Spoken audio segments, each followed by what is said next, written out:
Welcome to the Face Yoga Podcast. I'm your host, Kari Cordier, face yoga instructor, skincare nerd. You may have seen me and heard me on TikTok, on YouTube, Instagram. My background is in science, and I'm currently finishing my PhD in chemistry. Yoga and other wellness practices have really helped me get through my studies. But face yoga helped me transform my face. Now my passion is to find ways to help you reach your health and beauty goals for your face and body. This podcast is for anyone looking for natural, health-promoting, wellness-focused methods to achieve a youthful-looking, feeling, and functioning face, both inside and out. So today, this episode's going to be about what is face yoga? So what is my face yoga method? What do I teach? What do I promote? What is this face yoga thing? So we're going to get into that. We're also going to talk a little bit about my background and what I've learned as an instructor, and give a sense of some of the questions that people have regarding face yoga. Let's get into it. Coming to my background, I actually was born kind of in a yogic environment to some degree. So my mom, when she had me afterwards, she was trying to lose weight and she was doing yoga to do so. That's pretty much like most of the extent that I know about her yoga experience at that time, but I think it was really important to her. So I pretty much came out of the womb seeing my main caregiver do yoga, and she would do it on and off for most of my life. There were times when she was quite unwell, and she would even do chair yoga. So she wasn't really able to do yoga standing up, like kind of regular body yoga. So she would do chair yoga. So really just kind of goes to show that, even if you can't get up from a chair, there's ways to do yoga that are really healing and helpful and awesome. So that's kind of my context. Now, I grew up in California, and backtracking a little bit, I was born in the UK. My mom's American, my dad's British, Pakistani. And I was born in the UK, and then we moved to California. So I grew up in the Bay Area. And growing up in the Bay Area in the 90s, we have the whole .com boom going on, Silicon Valley. It's quite a forward-thinking area. I don't agree with everything that, was going on there necessarily, but in general, I'd say it was quite a forward-thinking area. And certain lifestyles, like living a more yogic lifestyle and stuff, is very popular in that area. So I just kind of grew up around that. My mom would go to yoga studios when I was growing up. And I think she bought a yoga DVD, or not DVD. This is even earlier than that. VHS. I'm pretty sure it was a VHS for kids. So I remember doing that as a kid, doing these yoga poses. And I think like just being a kid, at least from my memory, I remember doing like shoulder stands. I remember doing handstands. I tried gymnastics. I really didn't like it that much. I was too scared of all like going upside down and stuff. I wasn't very disciplined for ballet. Ballet required too much discipline. I ended up doing ice skating, figure skating. I really enjoyed figure skating, which I think there's a connection to yoga in a way with figure skating, a lot of the flexibility and balance. So I'd have a memory of doing different types of yoga poses as a kid and watching her do it and thinking it was boring. Her yoga videos were boring. But that's kind of the context for me as a kid. And then when I went to college, I ended up going to college in New York, and it was really quite a competitive environment, very stressful. I was studying chemistry, and there was a lot of intense science classes and a lot of intense lab courses and a lot of like practically constant all-nighters, but I would always try to sleep at least some. And I just was so one-sided. I was all in my head and not enough in my body. And in Lower Manhattan, I don't think it's still there. It might still be there, but there was a place that I would go to in Lower Manhattan that I heard about, I think it was in my third year of college, called Yoga to the People. And it's a studio with donation-based yoga, only donation-based yoga. And at this time, living in New York City as a student, I didn't have that much money. So I would go, I would give a little bit of a donation. Sometimes I would be able to give a donation. And I really got into it. I really, really got into it. I did definitely do it as a teenager for a bit. But then in college, I really started to find my own practice and my own love for yoga. And I remember like nose breathing being quite an important component of yoga. I remember not taking it too seriously. I would just follow the instructions and go on with it. Yeah, so that was my journey, kind of beginning journey with yoga. And fast forward a little bit, I ended up getting a lot of health benefits from yoga. It really, really helped me with cramps, like period pains, and it really helped balance my hormones.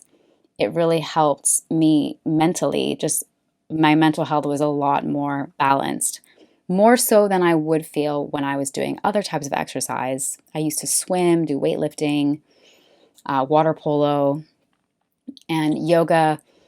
There was just more of a peace, more of an ease that I would feel from that. So I would kind of go back and forth. I would do some and then I would fall out of practice and then do some and fall out of practice. Fast forward and I moved to London to do my graduate studies and the pressure's on, pressure's back on, the student life pressure back on. And yeah, of course, yoga, come to the rescue, becomes really important. At the same time, I'm in my late 20s. Is it normal? I don't know. But I was feeling maybe a little bit insecure. I was noticing that my face kind of wasn't looking the same as it did in my early 20s. I was noticing some lines, some tension, wrinkles, that sort of thing. And I remember just thinking like, I think I was standing next to a woman when I was getting my hair done and sitting next to a woman and her face to me looked more smooth than mine, but there was something about her that she seemed older than me. I don't know if she was older than me or not. I mean, it doesn't really matter. But I remember just thinking, wow, like I need to do something about that. Like I need to look that up. There's got to be something to do with the face that can help. That's not Botox or fillers or surgery. So then within a few weeks, I start Googling and YouTube searching face yoga, exercises for the face, for wrinkles, for whatever. And I get into a total YouTube like black hole and I'm like, can't get out, like I remember my husband and at the time, we were trying to go to a museum one day and we had tickets to go to the museum and I was late. Watching videos on YouTube about face yoga, just totally entranced. I think those ones were more about tongue posture. Those ones really got me just completely fixated and like fascinated. What is this world? What have I been missing out on? Oh my gosh, where's my tongue? I was down the rabbit hole completely. That was about 3 years ago, actually, 3-4 years ago. Then COVID happens not long after that. And one of my favorite face yoga people, I ended up doing a training with her. It's really made an impact for me. So as someone who's been physically active for much of my life and very much into fitness, into wellness, health, all of that, there is a difference, in my opinion, and I think in many other people's experience as well. There is a difference between working on the body and doing body exercise, body work, body training, and working on the face. In terms of how it feels, the effects, the benefits, there is a difference. There's also an overlap, but there is a mental health benefit that I cannot get from exercising with my body. There is a kind of wellness aspect that I just cannot replicate in any other way. That is kind of crucial. At the time when I started doing it, I don't think I was really noticing it in real time. I think I just kind of got, maybe addicted is the word. I don't really mean it in a negative way though. I think I kind of liked the way it made me feel, so I just kept doing it. And I think there was no like downside, like I wasn't really feeling much of a downside. Now I can get into a little bit more of that later in my journey. In the next episode, I'm going to get more into like results and all of that. So stay tuned for the next episode. We're going to talk about results. Super important question around face yoga is how to get results, how long, what does it take, and all of that. But for now, at the time I was doing some face massage, face exercises, and learning about posture and habits, and then I'm coming onto this new space, experiencing this new space of the mental health or the mind, the psychological, spiritual almost element of the whole thing. So that kind of is laying the groundwork for what is face yoga? What is this thing? So let's answer this together now. Face yoga has 4 parts. So the first one that most of us know about, or maybe we've heard about, face exercises. So face exercises are an important component of face yoga. Essentially, in our lifetime, day in, day out, there are certain muscles in our face that we stop using as much. Other muscles in the face kind of compensate. They end up compensating for those muscles, or muscles even in the body and upper neck area. But essentially, there are certain exercises that we can do to really help wake up and activate muscles in the face that have begun to atrophy and go to sleep. So we're waking up those muscles. A study by Northwestern University from 2018, super interesting study, has given really good evidence, dare I say proof, that face exercise works, that face exercise makes people look younger. So, it needs to be done consistently. That's what they found in the study, that the consistency was important. But essentially what they found was that the faces looked more filled in, kind of looked more full from doing face exercise. So there's a real benefit of face exercise. Second part of face yoga, face massage. Face massage it's a pretty groovy part of it, I would say. There are 3 general types of face massage in face yoga. There's lymphatic massage, so that's a very kind of gentle type of massage, and that's great for detoxifying and draining the lymph in the face and in the skin. This is so important, especially as we age, especially if we're not doing much exercise. The lymph can get stuck. In our face. It can just wreak havoc. So it's really important to move our lymph, and in face massage, lymphatic drainage massage, we can do that. The other type of face massage is deep tissue tension release type of massage. Now this is critical, especially for people who carry a lot of tension in the face, for people who, have jaw tension, just any sort of intense cognitive, day-to-day working habits, working a lot, lots of screen time, lots of eye tension. It's so important to release the muscles that are overworking. And what happens is that these repeated activities over and over, these repeated tensions, and it can just be the posture, right? So you might even be using a face muscle that you might not need to use, but you might be using it just constantly. You might just constantly be making a wrinkle between the eyebrows, and that over time is causing a lot of tension, and that can cause deep lines in the face over time and imbalances in the face. So it's really important to release the tension in the face. Shiatsu face massage is my favorite, to release that tension. And then the third final type, that general type that I'll discuss, is fascia release. So fascia release, I guess if we think of these 3 general types of tissues in the face, we have our lymph system, we have our muscular muscles, deep tissue system, and then the fascia. So the fascia is like the layers between the muscles. So, imagining that your face is like a lasagna. Just imagine your face is a lasagna for a second. And the pasta, like the noodles, the lasagna layers, that's the fascia between the muscles. So we have these layers of fascia between the layers of muscle and between the skin and the muscle.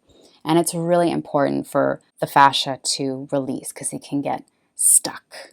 There can be scar tissue and it can get stuck. So we need to release that. So we can use different massage to release that. So those are kind of more of the obvious parts of face yoga. Now the 2 other more insidious, more difficult, challenging, I would say, parts of face yoga. The first one is daily habits, daily posture. And maybe we can just round that up to call it just daily posture. So the posture is arguably more important than the exercises and the massage. However, massages and exercise should not be downplayed just because they might have a less overall contributing percentage to the outcome. We might only do exercises and massages 5 to 10, maybe 30 minutes a day. And we might have daily sort of posture habits for obviously 24 hours a day. So daily posture is going to matter a lot more. But what's crucial is that the exercises and the massage shape the posture. So we can use those to shape, reform, transform the posture, which then brings really big, really lasting results. So that's a tough one. And how do we do that? How do we influence our face posture? It's like, it's our habits. It's unconscious. These things, a lot of them have been ingrained, have been with us our whole lives or most of our lives. We're seeing everyone else do them. It's all we know. How do we change it, right? So there's a physical component. There's the actual tissue and our bodies and the material component of changing the posture and changing the habits. But then there's also this neural circuit, right? This neural pathway that we have ingrained. How do we change that? How do we work on that? That's a tough one. That's a really tough one. And that's what I would call, the psycho-spiritual type of face yoga, where we're changing our patterns of thinking, changing our patterns of operating in this area.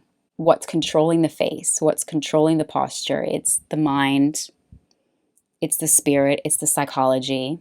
So how do we work on that? How do we influence that? How do we transform that? How do we have command over that? Have some sense of regulation over that? So that is more of a meditative, concentration-based practice that I'm kind of introducing now more formally into this space. So I would call this like the psycho-spiritual part of face yoga. And it's really critical, especially if there's some bigger things that you're looking to get out of face yoga, that you're looking to achieve in your wellness journey, then this aspect is arguably number one, actually. For psycho-spiritual face yoga, I really love Yoga Nidra. So Yoga Nidra is a type of guided meditation, a type of yogic meditation. I think it's a pretty safe and accessible way to meditate. I love it. I'm going to talk more about it on this podcast. If you are interested in Yoga Nidra meditations and you want to learn more about them, definitely check out my Yoga Nidra meditations on my YouTube. I have 2 on my YouTube. They're so great, and we'll talk more about that, but that's a great tool. So we've defined all these different things. It's kind of a lot. So let's just try to think of these as tools, and they don't all have to be done and attacked and dealt with at once. We can kind of take them step by step and start with it, whichever one you are drawn to the most, whichever one you will do first, go for it. If meditation is easier, go for that. If massage is more accessible, go for that. But if you don't really mind which one to go for first, I would definitely recommend going for the massage and the exercise to start with, and probably even just the massage to start with. What's really great with the massage is that, especially if you're using your hands, but even if you're using tools, this is just a great way to wake up the cells in the face, make connection with them, basically improving the proprioception, or the ability for you to feel that area and for that area to kind of, in essence, feel you. So massage is just so great for doing that and increasing the blood flow in this area. It's just going to increase all the awareness. And so that's really what we're going to start with. It's just building awareness, and we're just going to be, doing it layer by layer by layer. So face yoga, does it cause wrinkles? This is a question that we, as face yoga instructors, it comes up a lot, It's a good question. Does it cause wrinkles? And the answer to this, I would say, is it shouldn't. It shouldn't cause wrinkles, and if it's doing that, then something's not working well. Something needs to be fixed. I would say, it's almost like with exercise in the body. When we work out our muscles a lot, if we're overtraining, that's really, really damaging. That can lead to injury, that can lead to tension, that can lead to a lot of issues. Tension and knots and lack of circulation and numbness, and there's so many different things. So similarly, if we're not training the face properly, if we're not training in a balanced way, then yes, that is possible. It's definitely possible. So don't be afraid of it though, because if you're following a good face yoga instructor and if you're doing the things generally correctly, this is not something to worry about. So, and if you make a mistake a little bit here and there, it's not that big of a deal. It really, it's you're going to recover from it. It's kind of like, okay, if you're doing a squat incorrectly for one day, it's probably not the end of the world. Just be continuously open to improving your form, and it will definitely improve if you're concerned about that. So if you're concerned about that, talk to a professional, follow some professionals, follow some of my stuff on TikTok and on YouTube, learn about how to limit that. But in general, most face yoga instructors are fairly careful about this. I wouldn't be concerned about this, especially if you're following the methods that I'm presenting here. These are not going to cause wrinkles, but we're all different. And if you're noticing a problem, definitely talk to a professional about it or consult some help. It's kind of like getting a trainer. If we're at the gym, we don't know what to do, we don't know if we're doing it correctly, we're getting injured, then you might want a physical therapist, or you might want to read a book about fitness or whatever. It's kind of similar. It's like if you're doing this and something is not working out and you're seeing some bad effects, then definitely get some help on that. And in terms of is it too late to do face yoga? No, it's not too late to do face yoga. It's never too late. It's never too late to do exercise. It's never too late to do face yoga. And it's never too early as well. I actually think that face yoga for kids is a super awesome idea. And I would love to explore more of that, because it's more than just about looking nice or looking young, although that's a really awesome benefit. It's also about the fitness of this area and the ability to use this area well and keeping it healthy. And kids can most certainly benefit from that. I think even from if we just think about posture, daily habits and daily posture. If as a kid we had a lot of posture awareness and posture training, and it doesn't have to be over the top, because kids are a little bit easier to absorb new things. But it would just make such a difference. If I learned about tongue posture when I was in my teen years versus in my early 30s, I probably would have possibly even avoided getting my wisdom teeth taken out. So there's just so many benefits to, it's never too early and it's never too late. It's never too late. My guest in one of the coming episodes, Rhonda, she started her airway health and tongue posture journey in her late 30s. So it's never too late, never too late. In the coming episodes, I'm going to be interviewing a lot of amazing guests, experts in different areas, in skincare, in jaw joint health, in dentistry, airway health. This space needs to have a platform where experts can share what they know, share their perspective, share their experience, and shed light on this area that's really in the shadows right now and is not mainstream. It's just so important to give more airtime to these issues. These are real things people are struggling with, people are experiencing, so many of us are experiencing, and it's barely addressed and barely talked about. So it's just really important for us to have this space where we can talk about this and really, influence and help to share and spread the word, share the knowledge, share our experience, and learn from each other. So I'm not going to pretend to have all the answers, because I don't. I do not have all the answers. I get some incredible and amazing questions from you guys from all over the platforms that I interact with you on TikTok, on YouTube, on Instagram. Just such good questions, sometimes the same questions. And as you guys know, like sometimes I don't have the answer. Sometimes I don't know what to say and I don't know what the answer is. So that's partly why we're here now, and that's partly why this podcast is happening, is to ask for some answers, ask for some answers on these issues, on these experiences, on what to do and how to heal and how to address these things and to learn together. So I'm really excited. It's a long time coming. I was been thinking about doing this for a while now, and I'm just super excited to have this platform and to talk about these things and to have these conversations. So stay tuned for the next episode. We're going to be talking about face yoga results. How long does it take to get results?